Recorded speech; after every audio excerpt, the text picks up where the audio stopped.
Hello and welcome back to the Ladies Wrestling Griot podcast. I am so excited. I am continuing to enjoy my birthday month while having something that I've been wanting to bring to the podcast for a while, which is talks of some amazing books that have been made by female wrestlers or women that were in the business that I think deserve some spotlight. And I am continuing on with part two of my book review for Lita's autobiography, A Less Traveled Road. I got into some really awesome topics about Lita's childhood, her teenage years, what really formed the personality of Lita that we know and love today. Her time really trying to find what really gelled for her in her early adulthood, and what got her to make the spontaneous decision to go to Mexico to see what it would take to be a wrestler. So, and then not leave out her stint being on the indie circuit for I would say maybe about a year of her time as a wrestler, taking that time to really see in the States what it would be like to really get her feet wet in wrestling and see if this was something that she wanted long term. So now with part two, we are now in the spot where Lita has been introduced to the people that work behind the scenes in ECW.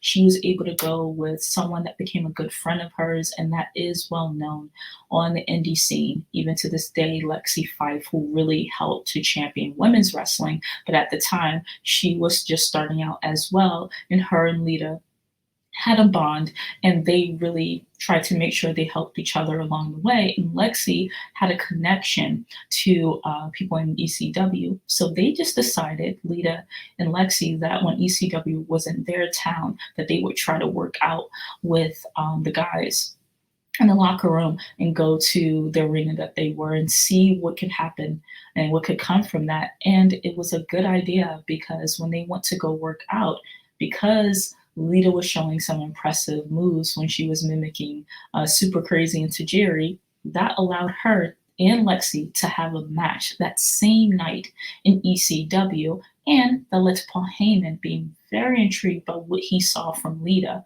and she was asked to actually work for ECW after that. So this leads us to this week's episode where we dive now into Lita's time in ECW. So very early on, Paul Heyman had a vision for Lita when she arrived. I'm assuming he saw the red hair, the big shoulder tattoo, and Lita's alternative rock type of dress. And he thought that she would be perfect to have kind of this badass chick type of style and someone that looked like they could ride motorcycles to the arena. This is all that was pitched to Lita when she initially arrived in ECW as something that could be her gimmick, her thing that can work for her in the company and kind of set her apart. Now, even though ECW was known for having everything extreme and seeing these badass characters, sometimes with the women, you didn't see them like that. So I thought that actually that would have set, Lita apart. And I think that that was pretty cool that Paul Heyman had those ideas for Lita right from the beginning. So Lita was immediately paired off with Danny Doring in Roadkill. And from Lita's point of view, Danny Doring was extremely nice and respectful to her from the moment that they were paired together. And at the time, Danny had just lost his mom and he was helping to raise his brother. So with all that going on, for him to still be kind like that, he really cared about her being comfortable with what they were doing and just having apparently a really great sense of humor in Lita's words. I thought that was really nice that Lita took the time out to really show that she really appreciated how she was brought in with being paired with Danny and feeling a sense of ease, that he was actually really cool with her working with him and that he was really welcoming her. And I like this quote that Lita had in her book, that she said that even though Danny had the weight of the world on his shoulders at that time, he always maintained his sense of humor. So it was nice to see that in that first settling in period for Lita in ECW, she was getting welcomed and she was feeling comfortable. And on the road in ECW, when they would go from town to town, Lita would travel in a van with Roadkill and Danny Doring. And sometimes wrestlers like Big Sal, Nova, Simon Diamond, Jazz, and Dawn Marie would tag along. So that was a good time. And ECW locker room is known for what was known for having that type of camaraderie, almost like a that college campus type of life where pretty much anyone that's brought into the company will usually bond, make friends with each other, and hang out a lot and just have more of a chill vibe as far as how most of the locker rooms were other promotions. Usually, the consensus of how the ECW locker room was that they were all pretty chill and they pretty much got along. So it was nice to see that Lita was also a part of that camaraderie for the time that she was there. And during this time, Lita was very smart to learn about the backstage politics in the wrestling business and kind of understand that that was going to be something that she was going to have to be able to execute to be able to make it in the industry. And she tried to make sure that she always had that sense of respect for everyone behind the scenes and made sure that she didn't step on anyone's toes. And she really hit it off with Jazz and Dawn Marie during her time there. Lita says that Jazz was just so laid back. She just never had a problem with anyone, and she was just always super chill. And with Dawn Marie, Lita really liked how Dawn really took the time to make everyone feel comfortable when they came in, especially when she would encounter other women. Because, and I've seen this sometimes on for instance, Dawn Marie's shoot interview that I don't want to name any names because I'm not trying to get into the drama and the gossip fest, but Dawn Marie wasn't as welcome in her words when she first came by particular someone that she wasn't as welcome when she came in to ECW. So she wanted to make sure that she was being very respectful and very welcoming to the women that were coming in, especially if they didn't have that much experience coming in, because Dawn Marie knew what that felt like to feel like you were almost being made fun of for not having that wrestling experience coming in, but you could have had a lot of potential. And she was very encouraging. So it was nice to see that even starting ECW, Lita was having that female camaraderie and getting the ability to feel comfortable in the locker room that she was in. And shortly in Lita's time in ECW, Paulie came up with the Miss Congeniality gimmick. So all those ideas that Paul Heyman had, he put it together, he gave her a new name, and she even had to have a hardcore New York accent, which Lita was not that excited about. But her ECW TV debut was in July 1999 at the Heat Wave pay-per-view, which is actually one of ECW's well-known pay-per-views. And during this time, you see that Lita is starting to get like her own footing in the wrestling business and literally was making a name for herself, really starting to develop some good contacts, starting to get on a promotion that wasn't financially one of the top companies, but as far as having a cult following, especially once you got into 99, ECW had a great following of fans that would swap tapes and follow ECW anywhere they went. They were even helping to campaign to get ECW on pay-per-view for years prior to their first pay-per-view. So this was a well-established fan base. So it was nice to see that this was the stage where Lita was starting to plant herself into the wrestling business and get a little bit of fanfare. So Lita at this time went to support the Hardy Boys because she had had a great connection with them for, I would say probably at this time, maybe for about a year. So she wanted to go see them as they were on their early journey in WWE as becoming these established stars. So she went to a Raw show just to watch the tag match that they were going to have because she was told by them that they would actually win the titles that night. So she, of course, wanted to support. And at the time when she was backstage during the show, the Godfather's wife, Denise, asked Lita if she wanted to be a hoe for the night because the girls that a local strip club had brought in to be some of Godfather's hoes that night just weren't making the cut. So I'm assuming Denise saw Lita and she thought that that would just be perfect for the Godfather and that she made the cut just nicely. So Lita wasn't going to turn it down. So she got her gear out of the car and that created her first WWE appearance. And Lita just thought it was an awesome experience. She really loved Godfather's energy and personality and thought it was really cool that Denise wanted her to she trusted her, to be a part of that segment. So it was a great experience for Lita. And that was her first time stepping foot on WWE TV. So I know that must have been exhilarating.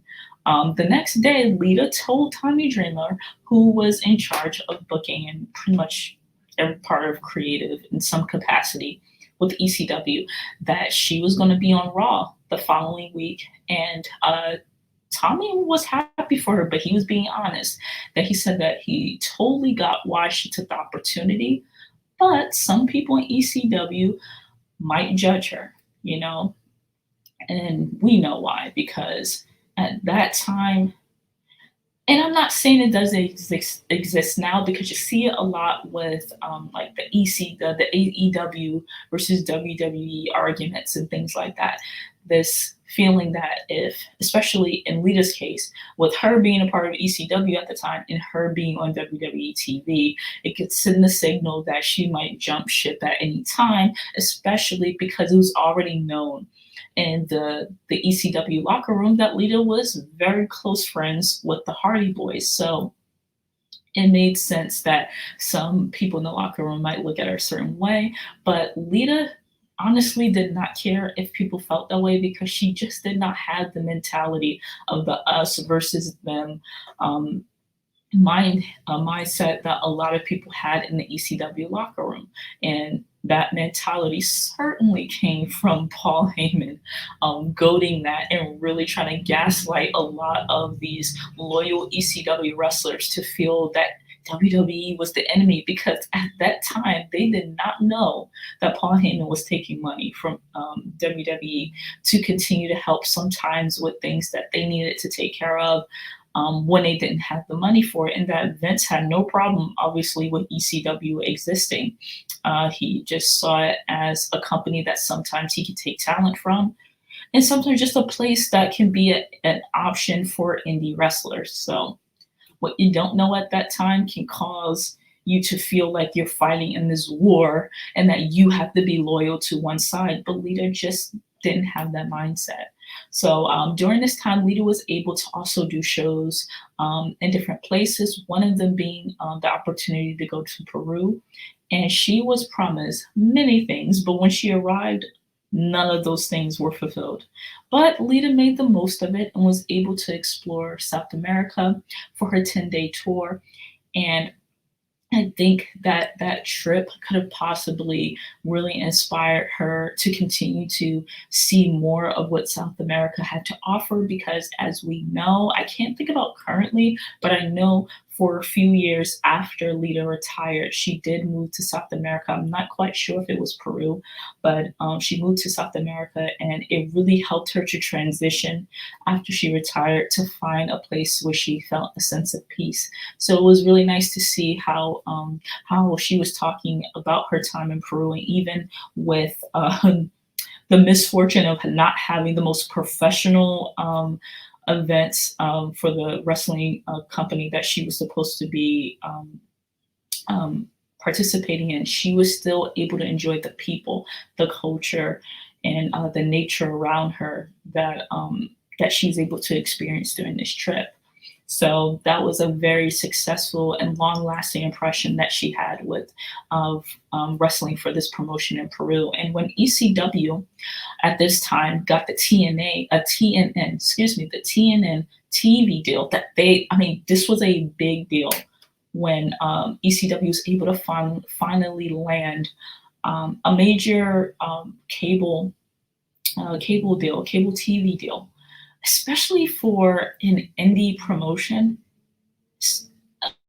I'm not saying that that would not be a big deal now for an indie promotion to get a cable TV deal, but at that time when territories were just hanging on by a thread, and they usually did not get national fanfare, it was more of like a local thing. Like if you're in New Jersey, then you have those diehard New Jersey fans, but you're not really gaining steam in any other state. For ECW to work on that for I wouldn't even say that many years. When Paulie took over with ECW, they rose rather quickly and they were able to have fans demand for pay-per-view and then demand for them to have major TV programming at the time. That's a big deal. So when this TNN deal came through, Paul E had offered Lita a contract, but she was kind of hesitant to sign it. She didn't know if she wanted to make that type of commitment for ECW because there were many times where for the short stint that she was there, she didn't necessarily feel that could be fulfilled with the character that she was doing. She enjoyed her time. She definitely saw it as a learning experience, but I don't think the mentality of a lot of the ECW wrestlers was one that she possessed. I think she wanted more. So she decided at this time that she wanted to get more training and decided to go to Dory Funk Jr.'s wrestling school. And Dory Funk Jr. is such an amazing wrestler, and he has trained Kurt Angle at this point, the Hardy Boys, Test, Edge, and Christian. And a few years ago, I saw this awesome home videotape that Matt Hardy did, and we know how amazing Matt Hardy is at documenting really important times in his life, and he's been doing that since the mid 90s. Case in point, this awesome video that is on YouTube. It's kind of hard to find, but this video where it shows Matt, the Hardy Boys, I think Kurt Angle was in it for a bit, Edge and Christian being trained at the time. I'm not sure if it was the Dory Funk Jr. Training school or if it was under WWE's training center that has completely different, of course, from what we see now with the Performance Center. But at the time when a lot of WWE talent was signed, they would have, I would think it would be like a few weeks or months of training where they would go to Connecticut and they would have just like a small ring that they would really get some good training in. And usually it was if I'm not mistaken, Tom Pritchard that would really train. He's a really awesome trainer. But I thought that video was awesome because it was showing like what the process was for the training that the wrestlers received during the Attitude Era. So I'm assuming that that was the same type of training that Lita received at this time. And when she went to go train, she was the only girl there, which is obviously makes sense because in America, there weren't that many women that wanted to be wrestlers at that level or received the opportunity to do that. So not only did Lita receive training there, in-ring training, but she was finally able to receive proper training in how to cut a promo and what should go into your mind when you knew you were facing an opponent and you knew this was your time to talk about why you deserved this opportunity and why you deserve this title. So she was really starting to learn the fundamentals that went into that. And I'm pretty sure in-ring psychology as well, which is obviously so important to really tie in the fans into why your match matters. So she was getting sound training, and it really made her feel good that she was able to get this new experience and really use that to amp up her goals of going higher in the wrestling business. So at this time at Dory Funk Jr.'s wrestling school, Lita was able to tape a series of matches that she had at the training center. And Dory Funk Jr. promised that he would send these tapes of these trainees to WWE. Now, he couldn't promise that anything would come out of it, but he certainly wanted to give them the opportunity to be able to get their work to someone that actually worked in WWE. And Terry Taylor, who worked for WWE Developmental at the time, looked at the tapes, and Dory and his wife called Lita to tell her that WWE was showing interest in her. and she needed to follow up with the phone call. And she was a bit nervous to do that because she felt like she didn't want to annoy anyone in the office, but she did it. She left the voicemail and she didn't hear anything back for a while. So she kind of put it off of her mind.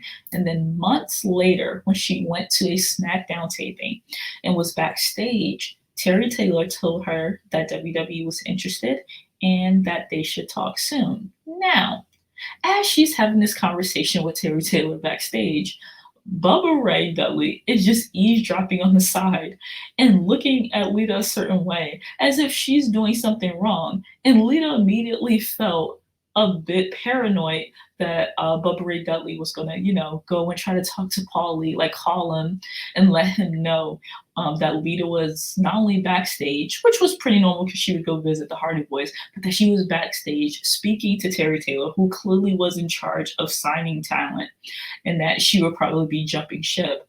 And I just found this to be so hilarious and a bit hypocritical because Bubba Dudley was literally, one of the most well-known ECW wrestlers that pretty much had ECW painted on him because of how homegrown the Dudley boys were and how they were just like almost like a trademark of ECW. But he was in WWE at this time, and he's looking at Lita like she's doing something wrong because she might want to work for WWE.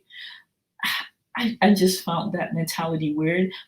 And it always seemed like when someone wanted to go to WWE, that Bubba Ray always had a problem with it, even though he was literally working in WWE at this time. So, luckily, there didn't have to be any problems with Lita going back to the ECW locker room after attending this event because she didn't hear anything about it. No one confronted her about her talk with Terry Taylor, and Terry did keep his word. He got in touch with Lita, and at that point, Lita was transferred to JR and Bruce Pritchard so that she could have an official meeting with them. And as we know, JR, after Terry Taylor at this time went to WCW, he was moving on. JR had become in charge of talent relations, which was, as we know, an amazing idea for WWE to put him in this position. And Lita was so excited to have this meeting in Connecticut that she wore a business suit, which I think after that, she never wore again, but she wanted to put her best foot forward. And she was very honest during the interview. She just wanted to be herself and not feel like she had to pretend that her life wasn't the way it was. She never lied about her past being a stripper. She even made it clear that she understood that this business, especially for women at that time, was also about them looking a certain way, even though she definitely wanted to keep with making it clear that she was a wrestler for first and foremost. But she understood that even on the side of men too, especially during the Attitude Era, your looks did matter. So she was telling them that if she was to be signed, she already made a decision that she was going to get a boob job, and she was just saying, would you guys have a problem with that? Would that change, how you guys felt about signing me? And they, of course, did not have a problem with it, but they did make it clear that they liked her for who she was, and they were very excited about signing her for a developmental deal. So this was, for you to have the meeting and find out right then and there that they were actually so impressed with you that they want to sign you, I know that Lita must have been on cloud nine because she got to WWE with being herself and having a very unique character. Even in ECW, it's not the Lita character that we know and love that she had in ECW, but it was still very unique. And I like that she was able to make clear that she would be coming there with the hopes and goals of really making it as a wrestler, but that yes, she understood that sex appeal also sold at that time. So Lita was honored by her time in ECW, but she had to let Paulie know that she was headed to WWE. And I just thought it was so funny how it was in the book that Lita's, going in there, she really has to confess something. And Paulie just made it clear in a very nonchalant way that he already knew that she was going to WWE. So even if Bubba Ray did have the talk with her, I think that even if Bubba Ray didn't have a conversation with Paulie, that he saw that she was talking to Terry Taylor, Paulie already knew that more than likely she had like one foot in ECW, one foot out. And I think it was also because he saw what Lita could offer. So he knew it was a matter of time before WWE also knew that. With her appearing on WWE TV at the time with Godfather before this, and then her having times where she was backstage, I'm pretty sure that this was already something that Paulie knew could be a thing that she could move on to WWE. So in total, Lita's time in ECW was around 6 months, and she saw it as a great learning experience, but it just ultimately was not her goal to stay in a company like ECW. So now we are gearing up to talk about Lita's time in WWE. So Lita receives her contract in the mail, and she is so excited to take this letter from the FedEx man and just look at it and admire the fact that she had made it to a company that she had dreamt about being in once she knew that she wanted to be a wrestler. And this was a very exciting time for her. And immediately she hit the ground running with knowing that she had to have persistence. She had to have the fortitude to be able to show that she took this seriously. So I believe it was about like a week after she received her contract, Lita just decided to fly herself into the latest show that they were having. And she made sure that she went up to JR backstage and, introduced herself again and said, and, pretty much made it clear that she's excited to be with WWE. And, whenever they need her, she would be ready. And JR really liked that passion that she had, and told her that next week she would be receiving some travel information that she was going to start on the road. And I know that must have been really exciting because sometimes, even when you're signed, especially to a developmental deal with WWE, you don't know when you're going to start. And sometimes it can be a while until you're on TV. So for her to see that immediately when she was signed, and immediately with her going backstage and making sure that she's making the rounds to introduce herself, she was able to get the ball rolling with her being a part of the roster. And she was told that she would be paired off with Papi Chulo. And if you remember from the part one review, Papi Chulo was someone that Lita had met in Mexico when she was working with the company CMLL.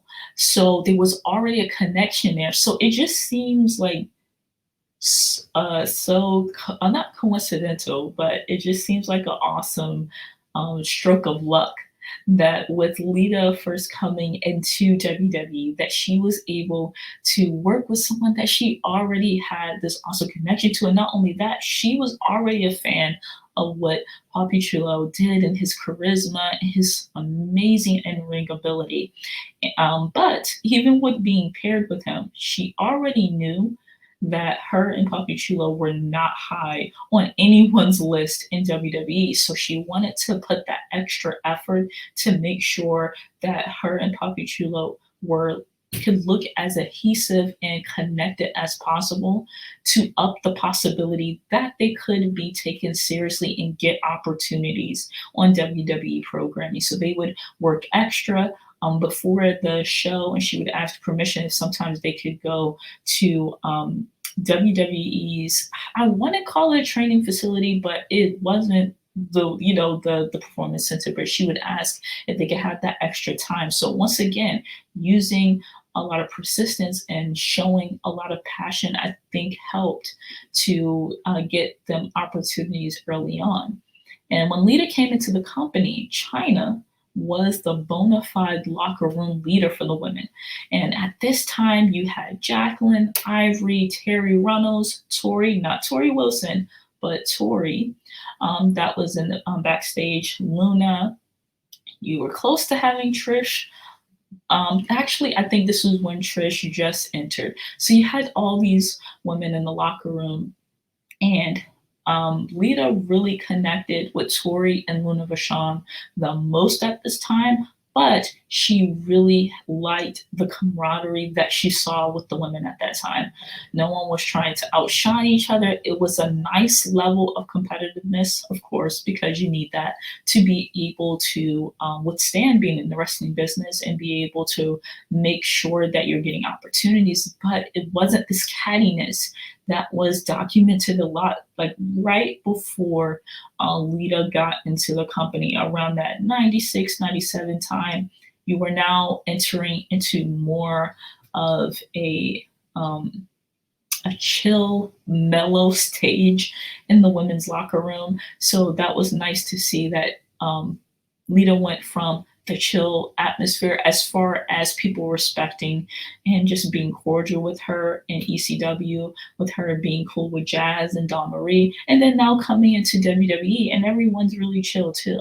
But I thought it was funny this segment of the book where she was talking about how nervous she was to do the introductions with everyone backstage, because that was one of the rules at this time, was that if you were new into the company, you had to introduce yourself to everyone.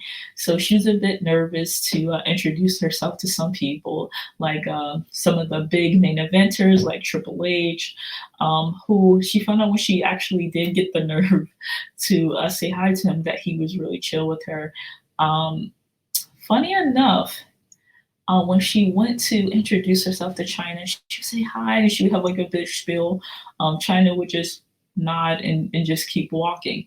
But China said that, I'm sorry, Lita said that she wasn't mad when she would see that that would be China's reaction, because she understood all of the things that China had already went through to get to that spot. So she may have been apprehensive about some women that would come in, and probably was going through a feeling out process where she wanted to see how the newcomers would behave and how respectful they would be, and then she would start to warm up to them. So even though China was not being quote unquote disrespectful to Lita, she wasn't like that outgoing to Lita initially.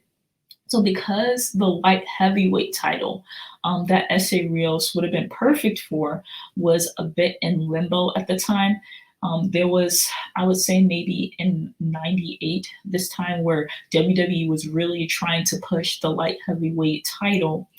And then around the time that probably Essa Rios, or at this time he was called Papi Chulo, was getting a push, this would have been the perfect title, in my opinion, that he could have gone for. They really weren't doing anything with it. So that kind of left Essa Rios stuck doing dark match after dark match after dark match. And then one night at a Sunday Night Heat taping, Essa was told that he would start that night and that he was going to take the place of Christian in a match against Gilbert.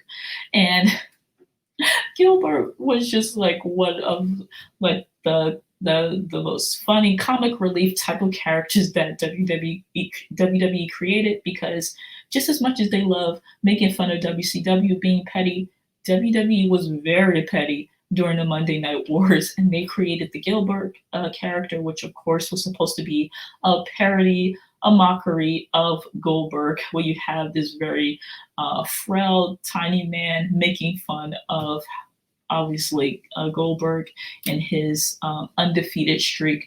So Gilbert was holding light heavyweight title, and I guess they wanted to build up some steam again for the light heavyweight title and not have it be a comic relief title. But who knows? Because it wasn't like there was a big push even after this. But so this is now Essa Rios' opportunity to be able to kind of leave the dark matches behind and move up a bit. So with this match, this very short notice match, Essa Rios and Lita come out. The fans, even like it wasn't like the fans knew Essa Rios and Lita before then, but they even seemed excited when Lita and Essa Rios come out. And the match was super quick, but the tilt-a-whirl and head scissors that Essa Rios gave got a huge pop. And people were really amped up after seeing that match. They wanted to see more of them. And it made it even better when Lita got in the ring and she mimicked the moves of Essa Rios. When the fans had never seen a woman do that on WWE program before. They had never seen a woman do a head scissors maneuver or a tilt-a-whirl. So this was very exciting, and to me, one of the best debuts that anyone could have. I wouldn't just say in WWE, but just in wrestling in general. I mean, the fans really got amped up for this. So I think that with this quick pairing that whoever decided to put it together did with making sure that Gilbert had a challenger, it really must have set the Booker's gears to really now push Essa Rios and Lita with that type of reaction that they got from the fans. So um, with this now, with Lita starting to now get a push with Essa Rios, Lita trying to make sure that they're always are always coordinated and that they're in sync with each other. So it really showed that they had always been together this whole time to really make a great connection with the fans. Lita was on the road and she was very busy. So this created a strain on her relationship with her boyfriend Bo, and they eventually cut ties. And this time it was for good. So with that part of her personal life being taken away, she was able to really focus on her professional life. And Essa Rios and Lita were not supposed to work in the eyes of the company. They were just an afterthought, but the fans really gravitated to them. Lita in particular, Essay's high flying lucha style and Lita mimicking it was just a breath of fresh air. I personally thought that Essay Rio should have had a longer career in WWE. Maybe if he would have possibly come around 2002 and been on SmackDown, especially when Paul Heyman was a big fan of the lucha style. He could have had a longer career and he could have, possibly been solo, but he really showed a lot of promise. And I thought that Essa Rios and Lita really had a great connection. There's a lot of chemistry that you can see in the ring with them. But Lita's first official match with WWE was on March 23rd, 2000 on SmackDown. And 2 weeks later, Lita was able to work with China. And Lita thought that China would completely squash this idea because she was never too friendly with Lita prior to that. But actually, it was China's idea, and she was really excited to work with Lita. So I really think that Lita was very good and very observant in her assessment of China, where she didn't think that China just nodding her head whenever Lita would introduce herself had anything personally to do with her. I just think that, especially because you remember, China was in the locker room. You had the Sunny and Sable debacle when they were just pretty much at each other's heads all the time. So more than likely, whenever anyone came into the company that was a female, more than likely China was just trying to fill them out before she got really excited about them being in the company. So I loved this feud, by the way, with Essa Rios, Lita, Eddie Guerrero, and China. I thought it was a very good call for China to be able to use her status on the roster to really help to push Essa Rios and Lita to climb that ladder in the company and have a really good feud with them. So that was a really good call. And in May of 2000, word got out that Miss McMahon was planning to break up Essa Rios and Lita. And I totally get that they saw Lita's star rising, but it was just a messed up spot for Essa Rios to be in because, just like I said, and if you guys have never watched it, you really should check out Essa Rios and Lita together and their feud with Eddie Guerrero in China. And I just thought like they had some really funny segments together. Like even though Essa Rios didn't speak much English, it just seemed like he was really good at like having this banter with Lita and just like the way that I felt like his connection and tie with Lita really brought out his personality, and his ring ability was just fantastic. But of course, it didn't last because they had a tunnel vision to really push Lita. And as excited as Lita was to see her star rise in the company, she was pretty bummed out because she knew that they weren't going to use Essa Rios like that anymore. They were still going to push him on their separate Latin-based show, which was Super Astros, but he wasn't going to be on the main roster like that anymore. And their plan was to team Lita with the Hardy Boys to create Team Extreme. And don't get me wrong, I'm a huge fan of Team Extreme. And in hindsight, this was definitely a good idea to cash in on that type of style that the Hardy Boys had that was clearly very much connected to that same type of energy and personality that Lita had. So it was a fantastic call. It's just that SA Rios was, left out in the dark and didn't have any other plans to, and in WWE specifically, to move forward. So with Lita not with SA Rios anymore, she was really starting to be used on the women's roster more, and even won a battle royal match to face Stephanie McMahon for the women's title. And this was during the title where time when Stephanie was really into her heel-like character, and she decided all of a sudden that she wanted to be the women's champ, and she took it from Jacqueline, and no one liked seeing her as champ. So it was really cool to see that with this, I don't want to say revival because the women's title was being shown well. I thought that Jacqueline did a good job of what she had to really push the women's title. And then it added more credibility that Stephanie was using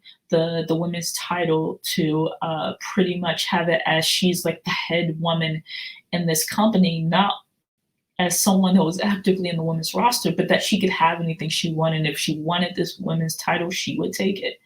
Now, Lita had this match with Stephanie, which was a big deal. She lost it, but Lita knew that it didn't matter if she won or lost. This was definitely going to cement that she was now a part of the women's roster. And it really also helped this match to start Lita's trademark of the peekaboo thong with the oversized pants look that inspired so many girls like me during that time.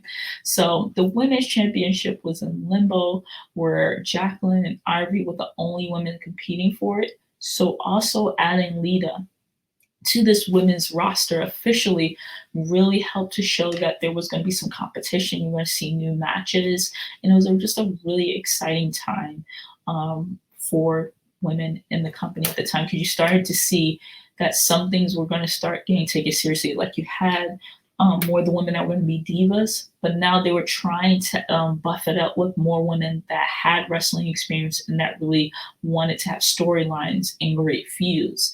So after the Hardy Boys saved Lita from an attack with SA Rios, because when they were going to break up Lita and SA Rios, they really started plugging into SA Rios being like jealous.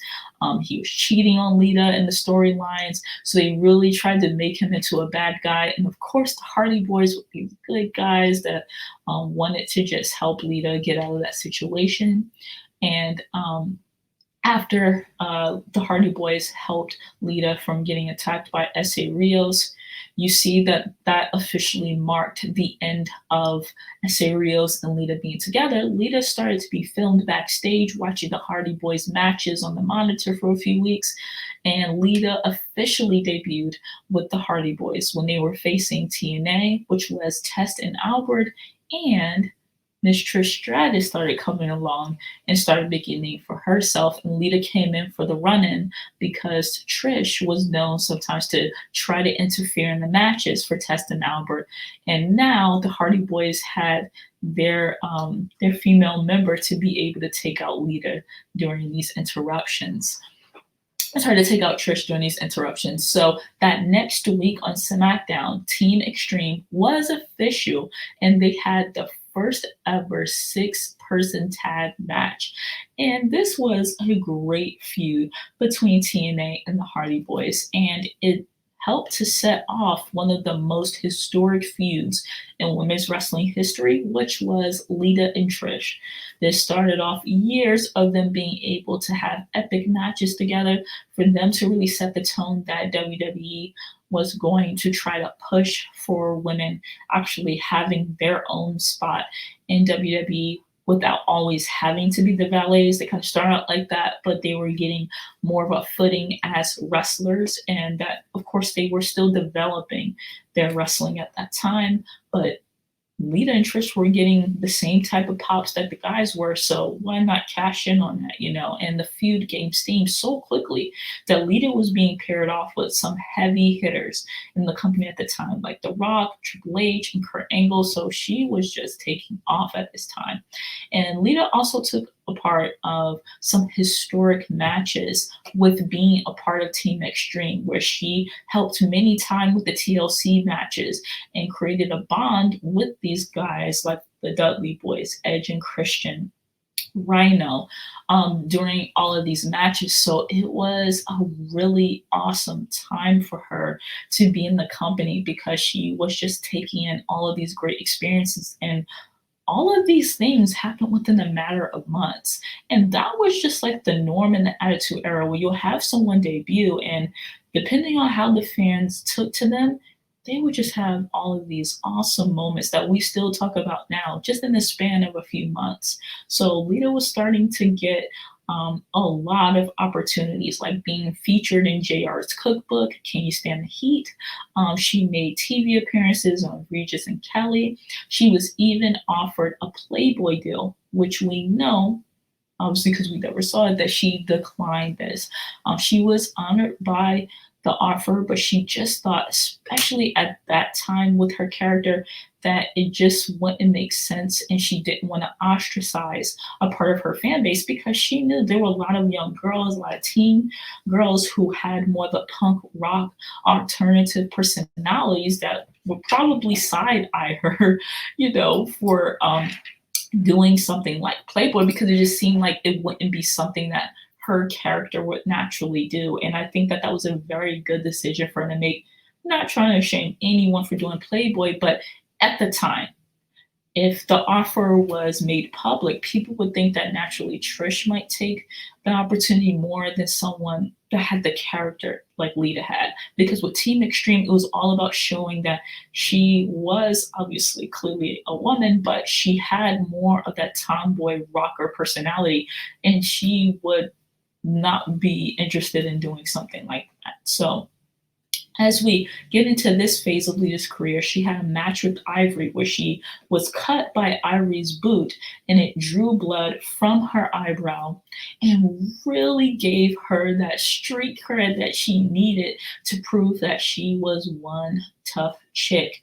And JR really did a good job on commentary with putting over how Lita continued on the match after she was cut with the boot. I think it was like in the middle of the match. So she still had the rest of the match where she was pulling through, and the fans, I think after the match, like they were making sure they were clapping for her, and a lot of fans were putting their hands out to kind of tell her, like, yeah, we appreciate that you kept going on. And I think that that really started to solidify as we were kind of getting closer to the Ruthless Aggression era, where to me, some of the best female matches that took place in WWE's history happened during that time. We were starting to see that there were going to be a lot of women in the stable that had the ability to pull off these awesome matches. So that match with Ivory really started to set Lita apart again as someone that can be a strong wrestler for the women's division. And we go from that to Lita having a feud with Dean Malenko. And it proved that she could hold her own in a wrestling match with a man, or wrestling feud with a man, and help to reinforce that intergendered wrestling could be taken seriously. She wasn't that interested in the bra and panties teasing that she did with Dean, but it kind of made her feel like that wouldn't be something that Lita would do to try to get under Dean Malenko's skin. Because if you've never seen this feud with Lita and Dean Malenko started to make advances to Lita And of course, Lita wasn't interested. So this started off around a series of matches where Dean would really try to, get rough in the ring, but then at the same time, right after the match, try to make it seem like, hey, it's just fun and games, it's okay. Like, oh, by the way, would you like to go to dinner? Would you like to come to my hotel room? Would you like to, just making it completely uncomfortable? And the Hardy Boys, of course, having her back, they will always be there to try to make sure that she, didn't get hurt by Dean or that he didn't try to attack her. And it really showed that even though Team Extreme, the Hardy Boys had her back, she was holding her own while defending herself in these matches that she was having with Dean. So that's why it didn't make sense to Lita that she would have, segments where she was kind of teasing Dean by wearing lingerie. She didn't mind when they did that for the hotel room scene because that was a ploy to lure Dean Malenko into the hotel so that Team Extreme could beat him up and make it clear, like, yeah, like she does not want those advances that you're making to her. But then when they did it again, where Lita went to the WWE restaurant that they had, and she's just like randomly on stage with lingerie. It really did not make sense to have her do that. It was just overkill. It worked the first time, but they didn't have to do it again. But even with her being uncomfortable with that, she spoke so highly of Dean Malenko and how much she loved working with him. And as I stated, I think it really helped to kind of set the gears and have something that you can use as an example of how intergender wrestling can be used and how it can work perfectly if you give them a real storyline, if you give them the ability to really show their in-ring skills.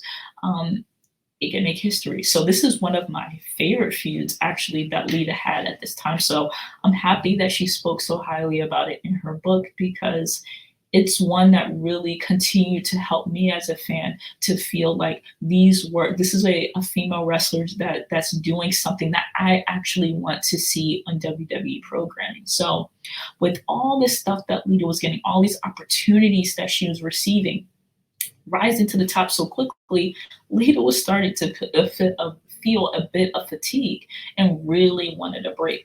But with the purchase of WCW and ECW, more women started to come to the company, so that was not going to happen anytime soon.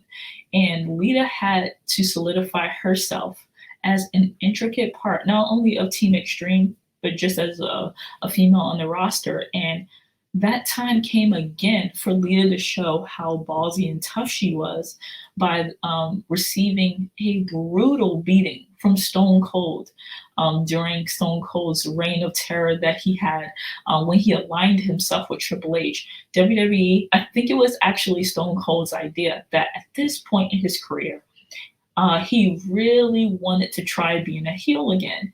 And this was not easy because Stone Cold's character became so popular because he was doing things that he wasn't supposed to do as a babyface. So even with him trying to be a heel and trying to do evil things to people, the crowd just cheered him because they felt like that was normal Stone Cold behavior. Like, we're not going to boo you. So Stone Cold thought that would be a good idea if he attacked Lita because he saw the heat, and I'm sorry, he saw the pop that Lita would get whenever she did anything. So he's thinking, yeah, the Hardys and Lita, they're ultimate baby faces. So why not have it where Triple H and I face off with the Hardys, but then at the end, I attack Matt and Jeff, and Lita tries to save them by putting herself in the line of danger, and then she's attacked for it in the end. So I thought that was just awesome. And I thought it was really cool that that's what they decided to do with Lita's character, that they took it to that level where Lita's just getting hit by Stone Cold with some vicious chair shots, and he stunned her, and she's just taking it all at that point. I thought it was really cool that they really trusted that the fans wouldn't have a problem with Lita doing this because they knew like she's that extreme wrestler that can take it, and that she's not like most of the women where they just, probably would not want to do that, or it would kind of be weird for their character to do that. So Lita was more than happy to be the sacrificial lamb for really trying to help Stone Cold's heel era character to get over. And she was so excited when she came backstage, and Stone Cold was so appreciative, and he thought like he was complimenting her how tough she was, and he really appreciated how she did not want him to take it easy on her, and she took the beating. So I think that really formed a relationship that they still have to this day, where Stone Cold has always admired how original her character was and the toughness that she brought to the table. So after this, we have another um, feud between China and Lita. And over the months of, I would guess, early 2001, China and Lita had became good friends. When Lita started making waves, China was told by Miss McMahon that she couldn't go to the main roster for the men and really climb up the ladder to being a world champion. They just were not going to do that. And I'm pretty sure in China's mind, she knew that that was going to be the case. They let her have the Intercontinental Championship, but they weren't going to let her go higher than that. So they made it clear we have to build you into the women's division, and you really have to be okay with that.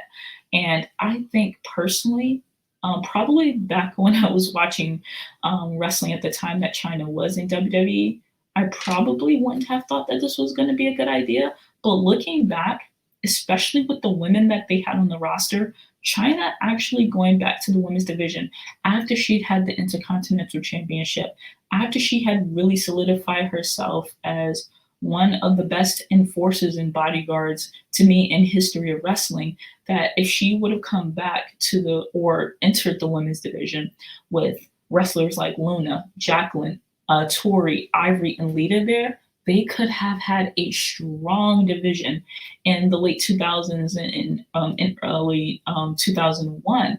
It could have been incredible, and they could have really milked that for maybe 3 to 4 years, having these type of dream matches.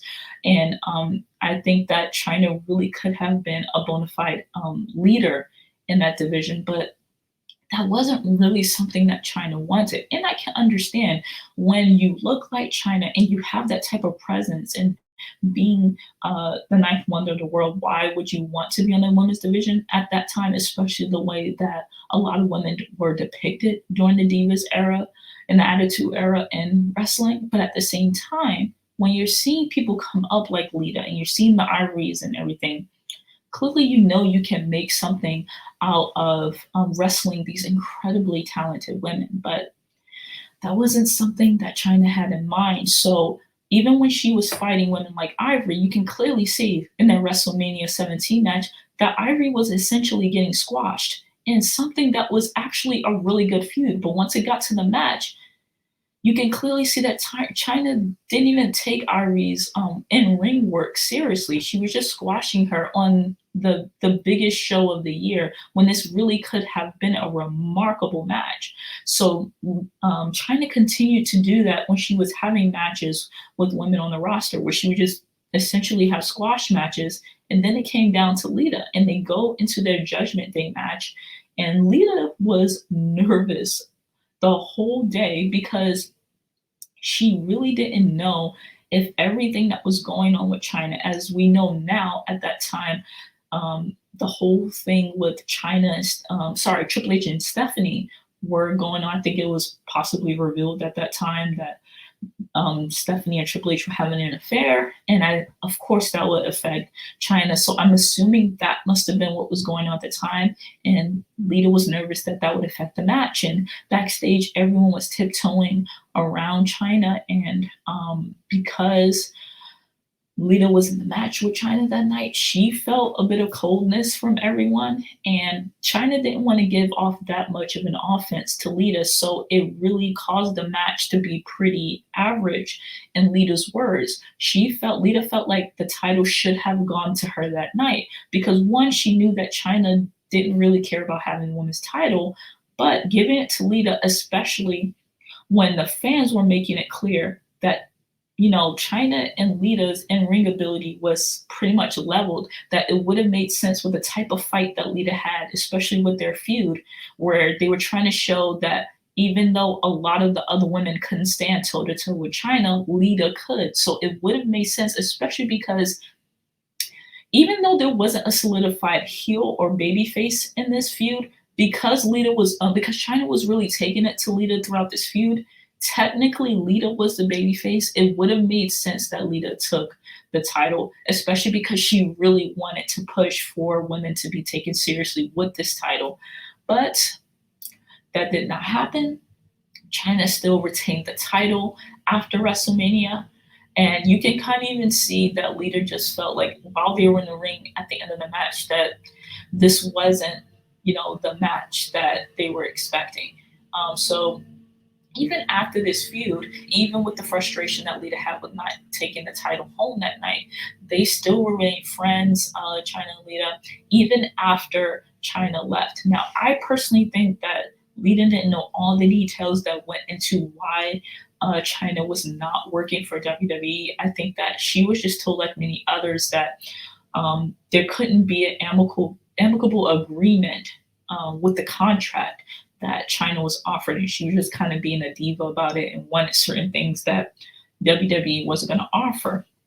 So many times when Lita would call China after she left, Lita felt that initially they were doing a good job of keeping in contact, but then, in Lita's words, that she felt like she started to be used for China to get information about what was happening in the locker room and to relay information about China saying, I'm doing fine, or just to let people know behind the scenes what was going on with China. I don't know if maybe China was still trying to see if she could come back, and she was trying to make it known to Lita that she was doing okay. I seriously, don't know. I personally think, especially after everything that we have seen from China's point of view of what happened at this time, I think that China was trying to have connections still to something that she loved doing, which was wrestling, and she was at the peak of her career. So I'm pretty sure that was very devastating. And I think because a lot of details were not known to the active roster at that time, they possibly could have been hearing that she's a diva, she's this and that, and they had no idea what was truly going on. So, okay, so now we're going to move on into the WCW invasion era of WWE. And during that time, where WWE had purchased WCW, you started to see the influx of talent that were coming from WCW. And at this time, on the women's side, Tori Wilson and Stacy Keibler entered the locker room. And Lita admitted that initially she just ignored them. They were called the Blondes, and they were judged because they had zero wrestling experience. Lita believed that Tori and Stacy were being coddled by the WWE agents in the back, and they would, as they were working out in the ring, they were being told, "Oh, that's great, like you're doing a good job." And Lita would just roll her eyes and make it clear, "No, that wasn't great. That was horrible, and more than likely you're gonna hurt someone in the ring because you don't really know what you're doing." And she felt that it was imperative for these women to learn the fundamentals before getting in the ring, and that kind of made Lita not want to work with them because she felt like they weren't ready. But WWE decided to still initially put Tori and Stacy in the ring before they had really good training. Now, in the defense of Tori and Stacy, when they were in WCW, they were working out at the power plant and they were trying to get good in the ring. But I feel that not every woman, or even not every man that might like wrestling and they start working for a company should be a wrestler. And I don't think that that was the idea of Tori or Stacy when they got into the wrestling business. I think that they wanted to be involved in some capacity, but not as wrestlers.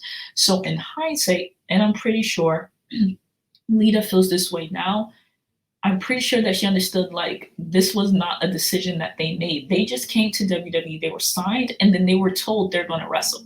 And not only are they going to wrestle, they're going to wrestle Lita and Trish, who had far more at this point experience as they did. And in the defense of Stacy and Tori, there were other women that were on WWE's roster who did not have in-ring experience, and they should at least be given the opportunity to show, if they had passion for it, that they wanted to do it. But obviously, I totally understand Lita not wanting to put herself as an active wrestler in any danger of a move being done wrong and possibly becoming injured because of that.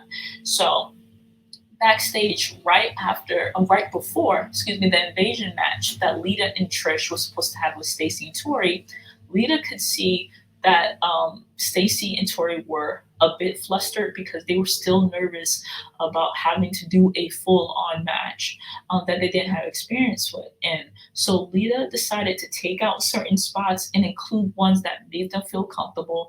And I think that that helped to show that even though Lita wasn't that excited to work with them, she of course wanted to make sure that she remained professional and helped not only them to look good, but to help Trish and Lita not stink up the joint. So after this whole invasion angle, the waters were pretty murky in WWE because it caused a lot of talent to feel neglected. And during this time, it started to become apparent that creative really wanted to break up Team Extreme. And I guess they just felt like Team Extreme had run their course. There was so much you can do with them. And they really also wanted to break up Matt and Lita as a couple, which I don't understand, but they were really gunning for it. And they wanted to have not only for Matt and Lita to break up, but for Jeff and Lita to have a romantic relationship, which completely grossed out both Lita and Jeff, and they completely disagree with that. It would not do it. So at the time, because they weren't having any fresh ideas that WWE agreed with, they were put off of TV and just told to stay home for a bit until creative really had something for them to sink their teeth in. And this was a bit of a crushing blow for Team Extreme, but they thought, you know what, let's just regroup. All of them kind of needed a break because they were going full on for so long that they actually embraced the break. And they were able to find things that they were able to do in this time. Lita, in particular, took opportunities to appear on shows like The Weakest Link, Fear Factor, and a few of the MTV Award shows. And when Team Extreme became stagnant, the women's division started to show life with women like Jazz from ECW coming aboard, and Lita was psyched about the opportunity to work with Jazz. Though she wished that she could have had a full-blown feud with Jazz, she was happy that Jazz was given this opportunity because she had been campaigning for her to come to WWE for a long time. So Lita was asked if she could appear also on the 2000s popular show Dark Angel. And she wasn't too excited about it, but she thought it'd probably be a cool experience. And trying to do like this elaborate stunt for the show because it was more of an action sci-fi based show, Lita was brought in to do some stunts, and she had one stunt in particular that required her to jump off of a desk and land a hurricanrana on the stunt woman and a crash pad. The stunt woman's legs collapsed under her, and Lita fell directly on her head and shoulders. Ouch. And even when Lita tried to get up right after that happened, no one got medical attention for her or even stopped work for the day. She went to the stunt coordinator a little bit after that to try to book a doctor's appointment, but she was told she didn't really get hurt, and he just recommended a chiropractor or a massage therapist. So, needless to say, at that point, Lita didn't feel like she could trust anyone around her on this set because they didn't really care about her well-being. When she went back to shooting, I think it was like maybe a few hours after that, or maybe even a day, her neck was incredibly sore. Her left arm was dead, and two fingers on her left hand had turned blue. After 2 whole days and Lita confronting the director, she was finally tended to. And when she returned to work in WWE, they decided after seeing her to hire a doctor and to find out that Lita had indeed had 3 complete breaks and a ruptured disc in her vertebrae. So this whole time, while she's on set, Lita knows that she's hurt. Obviously, she knows her body, but she's constantly told there's nothing wrong with her. Let's just continue shooting this. You're okay. Or let's just get a massage therapist. It might just be a sore neck. And it took for her to go back to WWE, actually see a doctor there for her to get analyzed properly on what was wrong with her. And when Stone Cold heard this, because he actually thought something was wrong as soon as he saw her when she came back, he was very supportive and recommended a doctor for her. He helped to keep her calm when she was freaking out, about what was wrong with her neck. And she was able to find the doctor that she felt comfortable with and safe with. And her mind just went into a tunnel vision of conquering the surgery. And this led to a recovery that wasn't really easy because, as you know, with these wrestlers, they are always on the road, they're always busy. So to pretty much halt your life on the road and just be at home focusing on your recovery can bring in a lot of boredom and completely shift what you think is your purpose at that time. And Lita had to spend a year and a half, I'm sorry, a year, close to a year recovering. So that couldn't have been easy. So for 3 months, in the beginning of her recovery, she was just in an emotional funk. She had a lot of home repair shows and dating shows that she watched during her restless nights because it was kind of hard to sleep at that time. And she found that she needed something that gave her purpose. So she went back to something that she did when she first moved out on her own when she was 17, and she started working with animals again. And that really helped. She started volunteering at her local humane center, and that also caused her to start her own foundation. WWE kept calling quickly after she had her surgery, and they wanted to put her back on WWE programming, but this time as a commentator for Velocity and Sunday Night Heat. And Lita really liked it. She liked being able to add something new to her resume and continue to learn more about the business. And she really enjoyed learning the ins and outs of how commentators see the wrestling business and how they have to explain it to the audience and what they bring to the table. So this was actually a really positive experience for her. And luckily, around WrestleMania 19, Lita was told that she could start training again. And she was immediately taken off commentary so that the fans could miss her and she can make a great comeback, which she was excited for. So, in order to do this, they wanted to make sure that she left in a good fashion, meaning that it was something that can piss off the fans enough to wait for to look forward to seeing her again. So she was fired by Eric Bischoff when Eric was just on this power crazed mission to show his authority. So he had fired, I think, Stone Cold at the time, JR, and then now it was Lita.